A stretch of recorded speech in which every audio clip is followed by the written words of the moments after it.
Hello students, Hindi target classes में आपका स्वागत है। अब हम पहले हमने व्यंजन का वर्गीकरण किया था। व्यंजन के वर्गीकरण में स्पर्श व्यंजन को बहुत अच्छे से समझा था, उसको डिटेल से जाना था। अब हम अंतःस्थ व्यंजन पढ़ेंगे।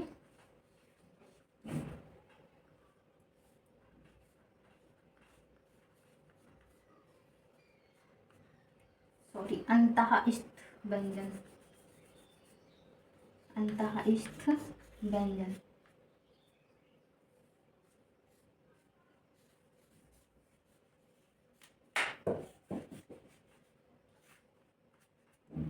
अंतःस्थ व्यंजन कौन कौन से होते हैं उनको जानेंगे। या,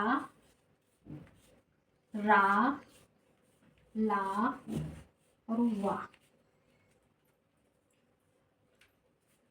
तो रा को हम प्रकंपित व्यंजन भी बोलते हैं। रा इस तरीके से क्वेश्चन आता है कि प्रकंपित व्यंजन कौन सा है, तो ऑप्शन में रा मिलेगा तो आपको रा लगाना है। और रा को प्रकंपित व्यंजन भी बोलते हैं और लुंठित व्यंजन भी बोलते हैं। पहले देख लेते हैं कि अंतःस्थ व्यंजन किसे कहते हैं। जिन व्यंजन वर्णों के उच्चारण में मुख से निकलने वाली वायु पूरे मुंह से घुमड़ कर बाहर की तरफ आती है उसे हम अंतःस्थ व्यंजन कहते हैं। हमारे मुंह से जब वायु निकलती है वर्ण बोलते समय, ये वाले वर्ण जो है इनको बोलते समय हमारे मुंह से जो वायु निकलती है वो पूरे मुंह से घुमड़ कर बाहर आती है, तो उसे हम अंतःस्थ व्यंजन कहते हैं। इनकी संख्या 4 है और इनमें से रा को प्रकंपित व्यंजन भी बोला जाता है।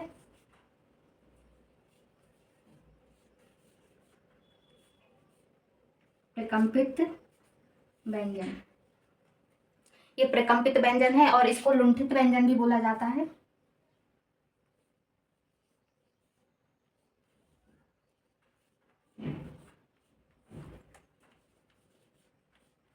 प्रकंपित व्यंजन का दूसरा नाम लुंठित व्यंजन भी है।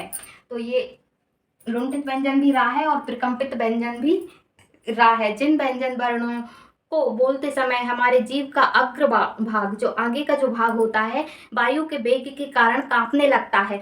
आप रा बोलकर देखिए तो आपका जो मुंह का जीभ का जो अग्र भाग है ना, वायु के वेग के कारण कांपने लगता है। तो जो कांपने लगता है उसी को, जो प्रकंपन हो रहा है ना, उसी को प्रकंपित व्यंजन कहते हैं और लुंठित व्यंजन भी उसी को कहते हैं। अब हम देखेंगे ला। ला को कहा जाता है पार्श्विक व्यंजन।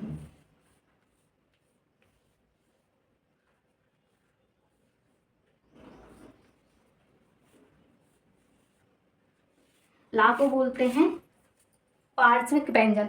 जिन व्यंजन वर्णों के उच्चारण में हमारी जीभ से वायु अगल बगल से होकर बाहर आती है, तो ऐसे व्यंजन वर्णों को हम पार्श्विक व्यंजन कहते हैं। जैसे ला। ला जब हम बोलते हैं तो हमारे जीभ के अगल बगल से वायु बाहर आती है और जो ध्वनि बाहर आती है उसे ही हम पार्श्विक व्यंजन बोलते हैं। ऊष्म व्यंजन, ऊष्म व्यंजन किसे कहते हैं?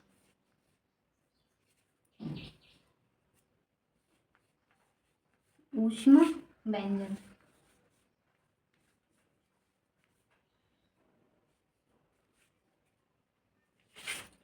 इनको संघर्षी व्यंजन भी कहा जाता है। संघर्षी व्यंजन।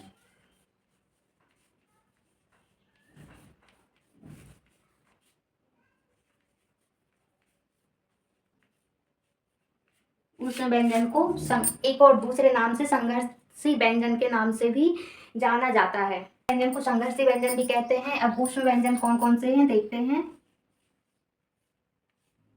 सा, सा, शा और हा, ये हमारे ऊष्म व्यंजन है। ऊष्म व्यंजन की संख्या भी 4 है। ऊष्म व्यंजन की संख्या 4 है। अब ऊष्म व्यंजन हम कहते किसे हैं? जिन व्यंजन वर्णों के उच्चारण में मुख से निकलने वाली वायु जीभ से रगड़ खाकर बाहर की तरफ आती है। हमारी जीभ से रगड़ खाकर जो बाहर की तरफ वायु होती है और जो ध्वनि निकलती है, उन्हें ही हम ऊष्म व्यंजन कहते हैं। जैसे सा, सा, सा, हा। तो आप इनको मुख से बोलकर देखिए, आपको कुछ समझ में आएगा। ऊष्म व्यंजन, हमारे मुंह से ऊष्मा भी निकलती है। जो क्या बोलते, ऊष्मा, ऐसे करके सा, सा, शा, हा। तो ऐसे करके जो ऊष्मा बाहर आ रही है, या संघर्ष मतलब घर्षण हो रहा है हमारे मुंह से इन शब्दों को बोलने में, तो इसलिए इनको ऊष्म व्यंजन या संघर्षी व्यंजन कहते हैं। इनकी संख्या 4 है। हम संयुक्त व्यंजन पढ़ेंगे। संयुक्त व्यंजन,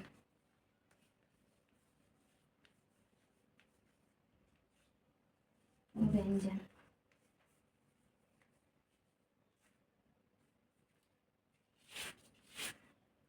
संयुक्त व्यंजन, इन संयुक्त व्यंजन हम किसे कहते हैं? दो असमान व्यंजनों के मेल से जो व्यंजन या वर्ण बनता है उसे हम संयुक्त व्यंजन कहते हैं। जो दो असमान वर्ण रहते हैं उनके मेल से संयुक्त व्यंजन बनते हैं। जैसे हम देख लेते हैं कि संयुक्त व्यंजन कौन कौन से हैं।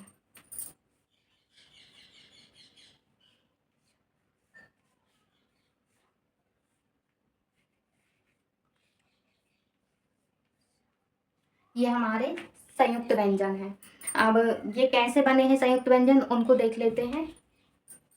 छा, छा कौन से दो वर्णों के मेल से बना है उसको देखेंगे। का प्लस शा, का प्लस सा से मिलकर क्या बना है? छा। अब देखेंगे त्रा काय से मिलकर बना है। त्रा का देख लेते हैं। त्रा, त्रा में ता प्लस रा, ता प्लस रा से मिलकर त्रा बना है। अब हम देख लेते हैं ज्ञा काय से मिलकर बना है। ज्ञा,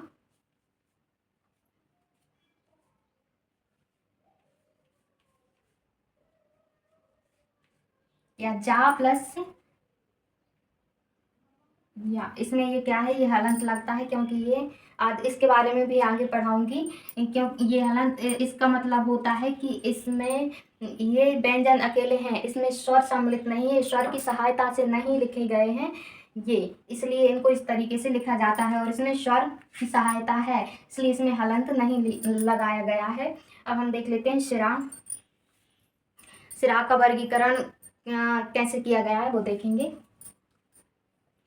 रा का वर्गीकरण किया गया है सा प्लस रा, ऐसे करके ये स्रा बना है और इस तरीके से इनका वर्गीकरण किया गया है। तो ये इन दोनों के मेल से ये छा बना है, इन दोनों के मेल से त्रा बना है, इन दोनों के मेल से ज्ञा बना है। इस तरीके से ये हमारे संयुक्त वर्ण हैं। उत्क्षिप्त व्यंजन, उत्क्षिप्त व्यंजन किसे कहते हैं? वे व्यंजन वर्ण जिनको बोलने में जीभ झटके से ऊपर नीचे होती है। हमारी जीभ जब बोलते हैं झटके से ऊपर नीचे होती है उन्हें हम उत्क्षिप्त व्यंजन कहते हैं। उत्क्षिप्त व्यंजन कौन कौन से हैं? उत्क्षिप्त व्यंजन है ढा, ढा और अड़ा, ढा, अड़ा और ढा। ये क्या है? उत्क्षिप्त व्यंजन है। उत्क्षिप्त व्यंजन की संख्या 2 है।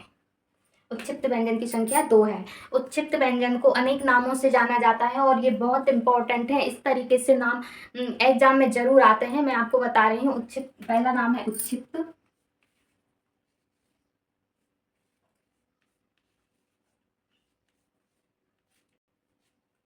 दूसरा द्विगुण,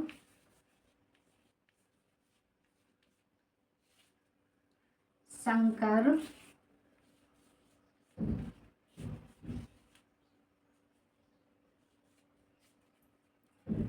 और चौथा उत्क्षिप्त व्यंजन को उत्क्षिप्त व्यंजन भी बोलते हैं, इनको उपक्षिप्त व्यंजन भी बोलते हैं, द्विगुण व्यंजन भी बोलते हैं और ताड़क व्यंजन भी बोलते हैं, वो आगत व्यंजन भी बोलते हैं।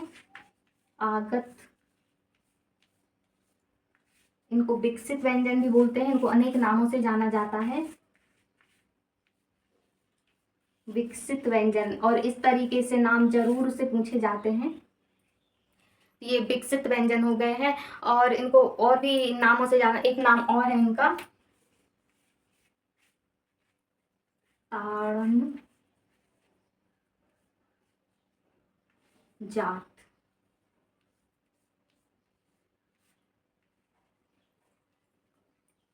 इस तरीके से इतने नामों से उत्क्षिप्त व्यंजन को जाना जाता है।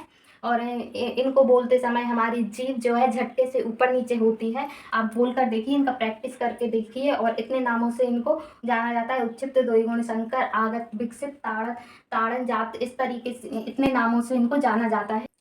अब हम अयोगवाह पढ़ेंगे।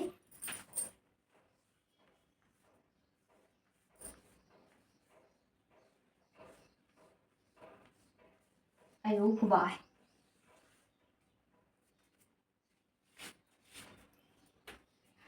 अयोगवाय क्या है? जो ना स्वर है ना व्यंजन है, परिस्थिति के अनुसार स्वर भी हैं और व्यंजन भी है। अयोगवाय की संख्या कितनी है पहले देख लेते हैं। अयोगवाय कौन कौन से हैं? अंग और आहा। अंग और आहा ये अयोगवाय हैं। इनको स्वर में भी नहीं जोड़ा जाता, इनकी संख्या 2 है। अयोगवाय की संख्या 2 है। इनको स्वर में नहीं जोड़ा जाता, ना ही इनको व्यंजन में जोड़ा जाता है, लेकिन हाँ परिस्थिति के अनुसार ये स्वर भी हैं और ये व्यंजन भी हैं। तो अयोगवाय हम किसे कहते हैं? अंग और आहा को। अब हम अनुनासिक देखेंगे। अनुनासिक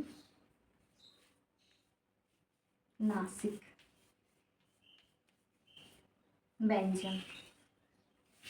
अनुनासिक व्यंजन कौन कौन से होते हैं? यंग, या, आ, ना और मा। स्पर्श व्यंजन की जो अंतिम लाइन होती है ना ऐसे खड़े में, जो 5 वर्ग होते हैं उनके लास्ट का एक एक वर्ण अनुनासिक वर्ण है। तो ये हमारे अनुनासिक वर्ण है। इनकी संख्या कितनी है? 5 है। अनुनासिक वर्णों की संख्या 5 है। जिन वर्णों को बोलने से हवा नाक और मुंह से एक साथ बाहर आए उसे हम अनुनासिक व्यंजन कहते हैं। कि जिन ध्वनियों को बोलने में, जिन ध्वनियों के उच्चारण में हवा नाक और मुख से एक साथ बाहर निकलती है उन ध्वनियों को हम अनुनासिक ध्वनियाँ कहते हैं या अनुनासिक व्यंजन कहते हैं।